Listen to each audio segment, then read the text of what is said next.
Pemirsa, Universitas Mahasaraswati Denpasar melaksanakan Ganesha Unmas 2017. Kegiatan ini serangkaian pengenalan lingkungan kampus bagi mahasiswa baru yang akan menempuh pendidikan di kampus Universitas Mahasaraswati Denpasar. Ganesha Unmas kali ini mengambil tema membentuk karakter mahasiswa berlandaskan nilai budaya bangsa yang mencerminkan jiwa patriotisme dan nasionalisme. Kegiatan dihadiri Ketua Yayasan PR Saraswati Pusat Denpasar, Koordinator Kompetisi Wilayah 8, serta para dosen di lingkungan Universitas Mahasaraswati Denpasar. Menurut Rektor Universitas Mahasaraswati Denpasar, Made Sukamerta, pada Ganesha mahasiswa baru tahun ini, Unmas menerima 2.526 mahasiswa dari jumlah 4.226 yang mendaftar. Hal ini disebabkan oleh rasio dosen dan fasilitas kampus yang dimiliki. Kegiatan akan berlangsung selama 4 hari yang akan diberikan materi tentang pendidikan tinggi dalam menyelesaikan studi serta materi tentang bela negara. Untuk materi bela negara akan diisi tentang pemahaman 4 pilar kebangsaan dan tidak ada perpeloncoan, sehingga mahasiswa siap untuk menghadapi pendidikan di perguruan tinggi. Sebagai generasi muda harus bisa memahami 4 pilar kebangsaan, sehingga nantinya bisa menangkal paham-paham radikalisme. Setelah Ganesha Maba ini akan dilakukan Ganesha Maba di masing-masing fakultas, sehingga mahasiswa baru akan siap untuk menempuh pendidikan di perguruan tinggi. Made Sukamerta menambahkan sampai saat ini, Unmas memiliki 6 fakultas dan 14 prodi. Unmas akan selalu membentuk generasi muda yang berkarakter dan mencetak lulusan yang nantinya mampu bersaing di dunia kerja. Ya tentu tujuannya yang pertama ya seperti saya katakan tadi, supaya mereka lebih siap menjadi mahasiswa memasuki dunia pendidikan tinggi.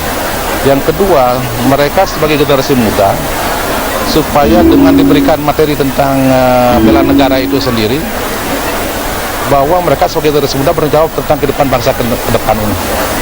Kalau mereka sudah paham tentang NKRI, Pancasila, Bhinneka Tunggal Ika, dan Undang-Undang 45, saya yakin apapun serangan-serangan ideologi lain yang masuk ke negara kita akan bisa. Itu yang kita harus tanamkan pada mereka. Dengan demikian, setelah mereka diberikan materi ini, sudah paling tidak di antara mereka sekitar muda bersiap paling tidak bisa menangkal paham radikalisme. Kita tidak ingin nanti paham radikalisme itu betul-betul yang sudah membahayakan negara itu. Nah, itulah tujuan kita memberikan materi tentang bela negara, supaya mereka betul-betul cinta akan tanah air.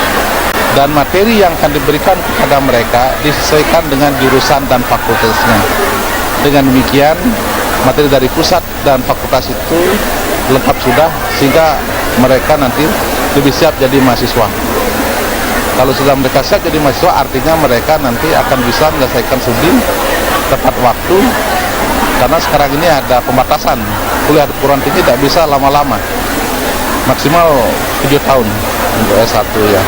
Kalau tidak tamat 7 tahun, mereka akan di-delete ya dari PDPT perguruan tinggi itu. Pada Ganesha Unmas 2017 kali ini juga menghadirkan narasumber dari kepolisian, Kopertis Wilayah 8, BNN, dan dari lingkungan kampus yang nantinya akan mengisi materi dalam kegiatan ini. Ganesha Unmas 2017 kali ini dibuka oleh Koordinator Kopertis Wilayah 8 yang ditandai dengan pemberian tanda pengenal mahasiswa baru dan pemakaian topi secara simbolis. Bayu di Bali.